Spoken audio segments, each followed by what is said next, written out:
Welcome to This Week in South Carolina. I'm Gavin Jackson.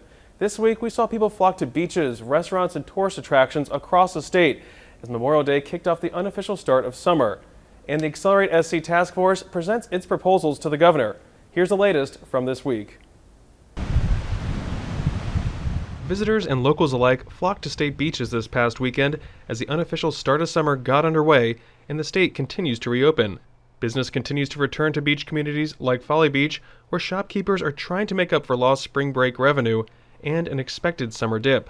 We did lose a bit of business, but now I think we're making up for it big time, for sure. It's been pretty steady for this whole time. You know, we're always ready for emergencies, and this is just an emergency that keeps on being an emergency.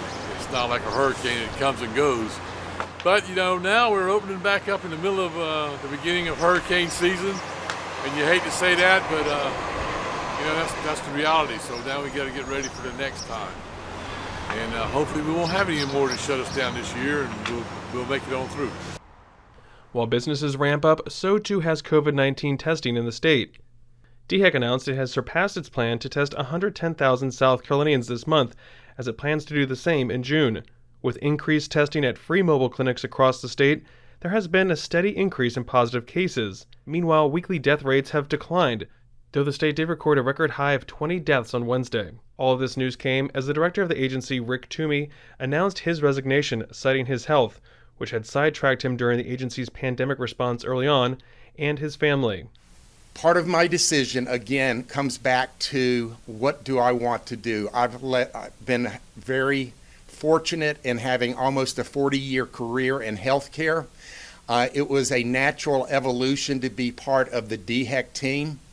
But as I look back and had some people would say minor, some people would say major, my wife would argue on both sides of that, an event with high blood pressure 6 weeks ago, it made me take a step back. Toomey led the agency since December 2018, and the agency's lawyer, Marshall Taylor, will take over on June 10th.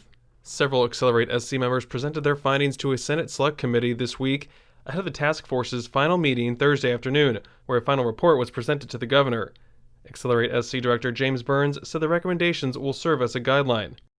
Everything that we've looked at, we've approached in a way of how can we validate that this is an expenditure that can be reimbursed, and applying critical analysis before we would make a recommendation to the governor to be recommended to y'all for an appropriation of funds. We expect to see Governor Henry McMaster's plan and recommendations to the General Assembly very soon.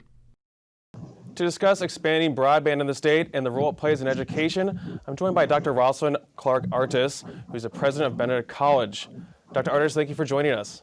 Good morning. Thank you for having me. I want to start off, you've been involved with Accelerate SC, the task force that's tasked with looking at how we're going to recover from this COVID-19 pandemic, and you've recently talked about broadband on there. It's been a big topic on there. I want to ask you just what we're seeing right now. What is the state of broadband connectivity in the state of South Carolina? So I think the best way to describe it really is a work in progress. Despite the fact that we are embarking on a sort of 21st century reality, there is still a significant of communities throughout South Carolina that simply are not connected. And do you think that we've been maybe dragging our feet with this? I mean, it seems like it's 2020, like you're saying, we're kind of not where we need to be, essentially. Well, I think the state has a number of priorities. I think the economy is strong, our unemployment rate is low, and so there really hasn't been, it hasn't risen to the level of an emergency for a lot of people. In my opinion, as an educator, it's and I know that, of course, Congressman Clyburn has long been an advocate for expanding broadband access across the state. It just perhaps had not become a priority for the rest of the state until COVID-19 really exacerbated the situation. And when we look at your college there, Benedict College, obviously you're here in Columbia, but your students, aren't on campus. Students weren't on campus at colleges across the country this year, this latter semester. How did your students deal with this in the communities that they're from, and how were they able to connect or maybe not connect to their professors? Well, that's really what amplified the problem for me. We had about 24% of our students who reported that they had no internet connectivity in their homes. Wow. So nearly 60% of Benedict students are from the state of South Carolina, very few from Columbia, primarily because kids like to go away to college. And so, of course, they're from areas outside of the capital city. We were shocked at that percentage, and so really began a process of calling, engaging, interacting with broadband providers to see what was available, and we're shocked to learn that although we were able to get the number down to about 12%, we really have 12% of our student body that has no access to broadband at all in their home communities. And so, as you might imagine, that really confounds distance learning in a very critical way. And of course, at the K-12 level, we certainly see it.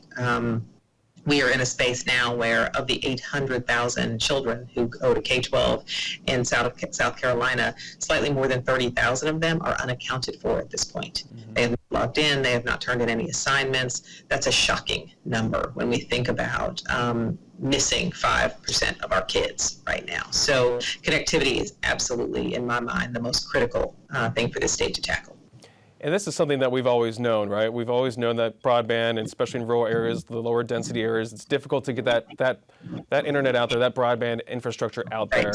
It is. But now, a lot of people are kind of seemingly all of a sudden realizing that that's been a problem. It's kind of interesting to see how this pandemic has really illuminated a lot of disparities that a lot of people are already aware of, but now maybe are more aware of. How do you envision this going forward? What needs to happen at this point? Maybe through the Accelerated SC Task Force or the legislature?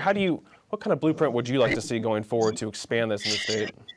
So I think it's going to take bipartisan support. It's going to take state and federal collaboration. I think the governor is attuned to the issue in a very real way now. He has made a recommendation for the allocation of about $250,000 necessary to create a task force to develop a statewide broadband plan. We are one of only a handful of states that does not have a comprehensive plan for broadband. All of our neighbors on every perimeter do have a plan, and so I think that's the first priority. In addition, he's recommended about $80 million from his discretionary federal dollars to be allocated toward infrastructure development for broadband.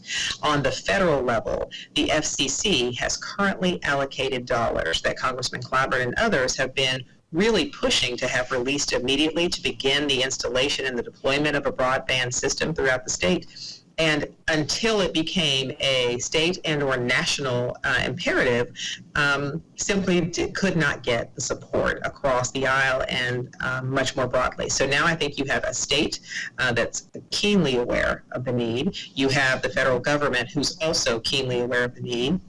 Senator Scott's office, Senator Graham's office, Whip Clyburn's office are now all fully engaged in this conversation. And I think with that level of support, I think the beginning is now, and I think the future looks bright in terms of broadband. It's not a quick process. It is going to take some time. Our students will not be connected in the fall across the state of South Carolina, but this is no time to let up. We've got to accelerate, right, South Carolina into a broadband reality. And Dr. Artis, you're saying students won't be connected in the fall. I know there's been discussion about getting some Wi-Fi hotspots deployed out there too into these areas, and we've been seeing that at the K through 12 level as well, with school buses equipped with Wi-Fi or people going to schools and sitting in parking lots to connect to the internet at the school there. Just really an interesting state of affairs where we are right now in our state, especially when we look at the K through 12 like we're talking about. Superintendent of Education Molly Spearman said, of the state's 81 school districts, only 19 are completely online. 45 have been using a combination of online and paper packets, and then 17 districts are just completely paper packets there. So it just goes to show just really how critical this is if you want to expand, if you want to grow education in the state of South Carolina, essentially. Right. I think it is a moral imperative. Right. Digital literacy is critically important in the 21st century as we think about 21st century job skills. I began this conversation, right? We had until COVID-19 hit, a relatively low unemployment rate in the state of South Carolina. But the jobs of the 21st century are going to require higher order thinking skills. They're going to require a higher level of technology experience and acumen and capacity, an entire generation of students will be left behind if we do not offer them the opportunities to acquire the skills necessary to compete in the 21st century. And if we fail to do that, the state of South Carolina really loses in the national conversation. And obviously education has been a big push, obviously working at the K through 12 at the state level. There was movement for reforms this year, some changes, additional spending in the budget. That's all been kind of thrown into flux right now, obviously, with the way revenues are. Right. But it seems like, again, the big push for education expansion, for getting kids connected, bridging that digital divide.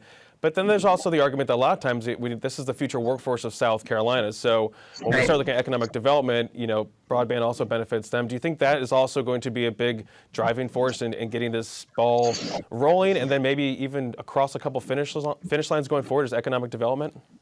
Absolutely. You cannot have significant pockets of disenfranchisement and have a healthy economy. You cannot meet the workforce needs of the state of South Carolina. We are a high-tech manufacturing state. Logistics and supply chain, the ability to move products, the port, taking advantage of all of the assets of the state simply cannot be done with entire populations disenfranchised and lacking access to the skills necessary to take their place in those high-demand jobs. We're watching the trends throughout the state of South Carolina's higher ed. Obviously, we want to be able to meet those needs, and we're at a tremendous disadvantage when a significant portion of our population aren't able to access what we provide. They're really in a double it's really a catch-22 for those outlying communities. They do not have colleges and universities sitting in their cities and towns, and they can't even access at a distance because of the lack of broadband access. And so you're in a significant deficit position if you're located in an outlying area. And as you might imagine, the business case for extending broadband access, and I'm not being critical, people are in business to be successful and to generate revenue, but there is a moral imperative here too. You're not going to make a significant profit running broadband into sparsely populated communities because the volume is not there. From a subscription standpoint, the volume is not there to generate the profit margin. But let's imagine a world where if we don't, you will not have employees to run that company, to maintain that industry if we do not extend that access. And so I think there is both a financial argument, a longer-term financial argument that benefits our workforce development efforts, and a short-term moral imperative. And then it also goes to the fact about maybe even reviving these small towns. If I can work from home and I want to live in a smaller community, a rural area with, a nice big piece of land, and connectivity, that changes the dynamic there for some of these areas that are now being kind of somewhat counted out or being looked at as, dwindling populations too. So there's a benefit there too. But you brought up a good point about, how this investment goes forward, because then there's also concern that if there's public dollars flowing into this, that private dollars might be undermined, or they won't see the need to expand on their own. So how do you balance that? Is that something that we're going to have to be looking at going forward and talking to these internet service providers, and also maybe the electric cooperatives in the state, because we're seeing investments from them and their connectivity, providing power that can maybe double up and provide broadband at this point. Right. And I think that's the model that Congressman Clyburn has been working on for some time. Co-ops and things of that nature to be able to extend that access in at least a limited way, a preliminary way. But I think the business imperative, there is no economic development strategy that does not contemplate full employability, that does not contemplate a highly skilled workforce capable of taking their place in this economy.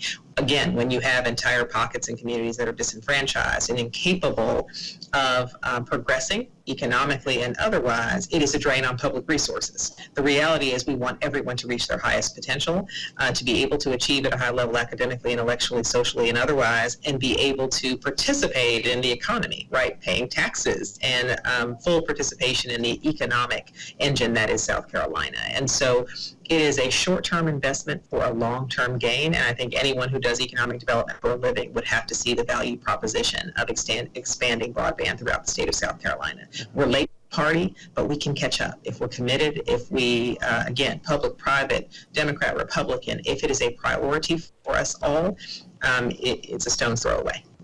So with about a minute left, Dr. Artis, I know you've been mentioning Congressman Clyburn. He's put out a plan for about $85 billion over 10 years to help expand broadband across the country. We're also seeing an announcement from Tri-County Electric Cooperative is expanding. They're trying to expand, get some money to expand within rural Richland County. So things are moving. How optimistic are you going forward at this point that we're going to see some significant movement? And when do you think that could happen? And how much more money do we even know that we might need for this? I mean, $100 million is a good starting point, but it sounds very expensive to do this if we want to do it right. It is going to be an expensive project, and I would suggest that, again, the marshaling of multiple sources. The FCC is currently holding about $356 million that has been allocated for the state of South Carolina that, for whatever reason, they're simply holding as opposed to releasing into our economy to allow us to begin this work. The governor has committed $80 million. Congressman Clyburn's efforts. I know that Tim Scott has spoken in his office on multiple occasions about this issue. I know they are working hard in the COVID bill to make sure this is anticipated. So I think if we are marshaling all of the resources, state, federal, and yes, some private investment, because it is worth it to do so, it can get done. I am incredibly optimistic about the future of the state of South Carolina and the role that we have to play in educating our citizenry. Dr. Roslyn Clark Artis, president of Benedict College, thank you very much for joining us today, ma'am. Thank you. It's entirely my pleasure. Thanks for having me. Now for an update for the 1st Congressional District Republican primary race. I'm joined with Byrd. She's a political reporter at the Charleston Post and Courier. Caitlin, thanks for joining us. Thank you so much for having me, Gavin. Caitlin, okay, so this is like one of the hottest races that we're watching right now, this primary. Tell me what makes it so important and why it's just such a big deal going into this general election. Yeah, the stakes are incredibly high down here in the 1st Congressional District race. And it's funny because if you had, and I had been talking about this race 4 years ago, it wouldn't even be a question. It had been reliably Republican for more than 40 years when Joe Cunningham flipped the seat in 2018. And when he won in 2018, he did it by a very narrow margin of 1 percentage point.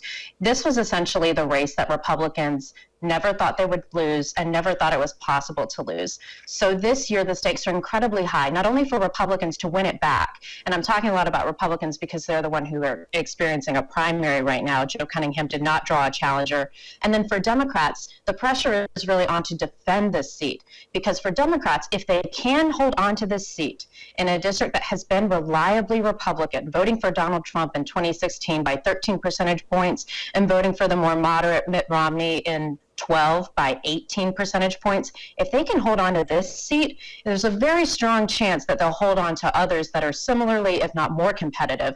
But for Republicans, that narrow percentage margin last time makes them see this seat as low-hanging fruit, ripe for the taking. So the fight is definitely on. So obviously a big target. I remember, we remember the day after Election Day, when everyone was like, okay, this is the target. We're going to be on this one in 2018. Like, we're going to be doing this for 2020. Everyone's been putting all their efforts into it now. We have a 4-person race right now for the Republican nomination for this race. Tell me what's going on with that, and just what's the stake? What are the stakes like? How are they playing out right now? Right. So it's interesting because we're inside that 2-week window before the June 9th primary. And just earlier this week, we actually saw the first debate amongst the 4 Republicans. And it's so interesting because by now we would have typically maybe had at least 2, maybe 3. But this coronavirus pandemic has really upended the rhythm that we would typically see in a primary season. And that's been really challenging, not only for the candidates who are trying to cut their teeth and make sure their message is strong and resonating, but it's also frustrating for voters, too, because they want to know, who are these people that I'm seeing on TV? And that's if the candidates can afford to be on TV. Right now, only 2 of the 4 Republican candidates do have that kind of money, and that's Nancy Mace, a state lawmaker, and Kathy Landing, a Mount Pleasant town councilwoman. Chris Cox, Bikers for Trump founder, is also in this race, and he is very much adopting a lot of the mannerisms and the passion that we saw from President Trump himself in the 2016 race. And then we have Brad Moll. He is down out of Bluffton, so he's the only one out of the 4 who's not from the Charleston area, so to speak. And he's really coming at it with kind of a different approach. He was the last Republican to get into this race, and he comes to the contest with experience in housing. So it's been really interesting, not only because we have 2 women running, so that's great, because it would be the first time, if either of these women do win the nomination, it would be the first time that we would have such a nomination here in the 1st Congressional District, Republican or Democrat. And then secondarily, just all of the candidates really couldn't be more different in how they are approaching and trying to make their appeals to voters.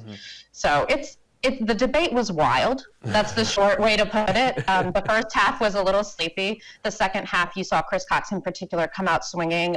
Nancy Mace is clearly the candidate right now with the target on her back. She's also the one who's been the most successful in fundraising, so it makes sense. This isn't something, that would be considered out of the ordinary. We saw it in the Democratic presidential primary as well. Whenever someone seems to be doing well, they're the first one that people want to take down.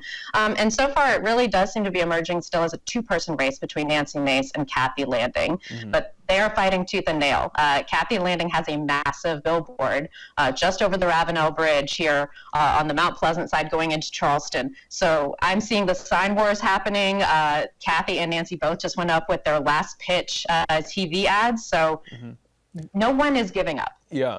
Well, and we'll talk about campaigning in this current, era right now. But you're talking about the nomination. We saw Katie Arrington, obviously, the last go-around, 2018, defeating Sanford. Are we seeing that kind of same passion or messaging that we saw from Arrington versus, this current field of folks? I mean, obviously, she was very pro-Trump. She was really big on that. Are we seeing other candidates in this race really trying to, tie their horses, their buggies to Donald Trump as much as she did, essentially?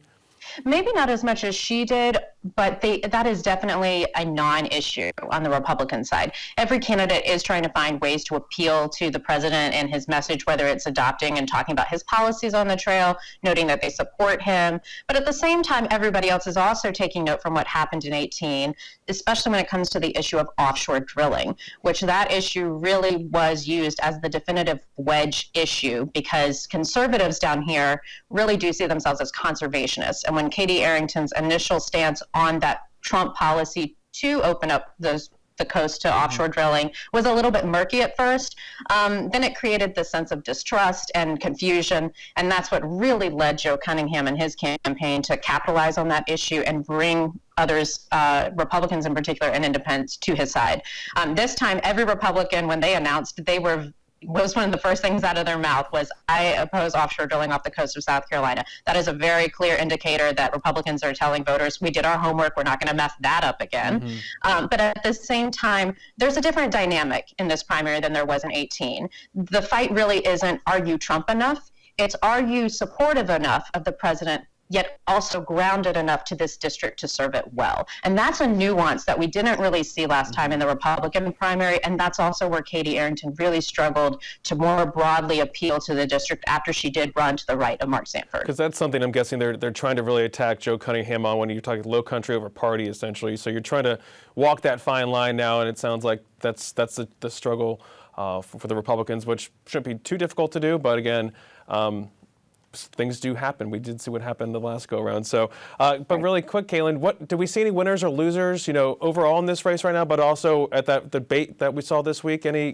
clear winners or losers, or is it like who you're saying when it's just really kind of what we're seeing with the money and the fundraising at this point? Who's kind of emerged, kind of maybe floating to the top a little bit?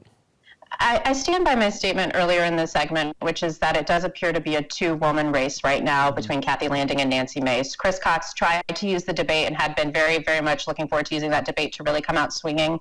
He did, but by the third time that he tried to launch an attack, the crowd actually booed him, and he started to pull back, and he actually apologized at one point. So there was a misstep there, but really it's sad to say, but the real losers right now in this race are the voters.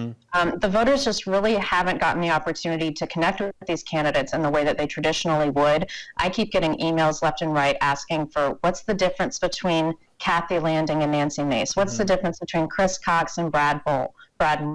What are the differences between these candidates? Because in a primary, it really is a nuance because everyone has R next to their names. And so then it becomes a gut decision or a policy choice. And that's a lot harder to do when you don't have those opportunities to connect. And we have seen some polling too, Kaylin, that shows that it's, at least general election polling between Nancy Mace and Kathy Landing when they're paired up against Joe Cunningham. They're all kind of within that margin of error. They've all been both kind of saying, hey, we're able to defeat him, but it's very tight. I'm just wondering, the general election is a little bit far away, but we still have to look at basically a runoff at this point too, right? Between likely these two top women. Is that the likelihood at this point? No one's going to get a clear majority for this? It could happen, and you never want to say never, and especially after covering the 2018 race, I'm definitely never going to say never. That was the most intense roller coaster of a campaign season.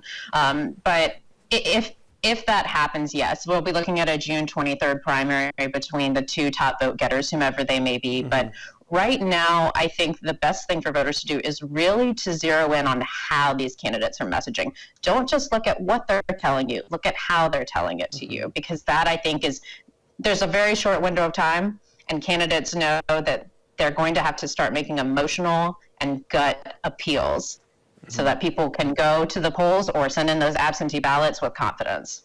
Gotcha. And just, Kaylin, just a final say here. What are we going to see in the next few days here? Obviously, we're running right up to the June 9th. We've got about 30 seconds left. Is it just going to be an all-out blitz, maybe Facebook conversations? Just what are we going to see for the next few days?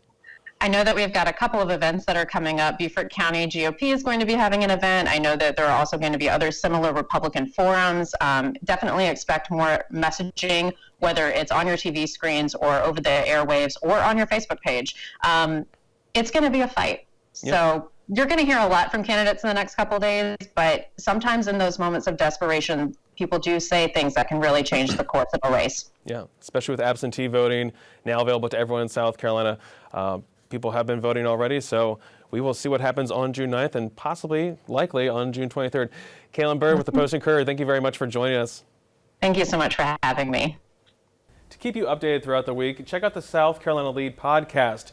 We update it multiple times a week to bring you the latest COVID-19 news affecting South Carolina. You can find it wherever you find podcasts and southcarolinapublicradio.org. From South Carolina ETV studios, I'm Gavin Jackson. Be well, South Carolina.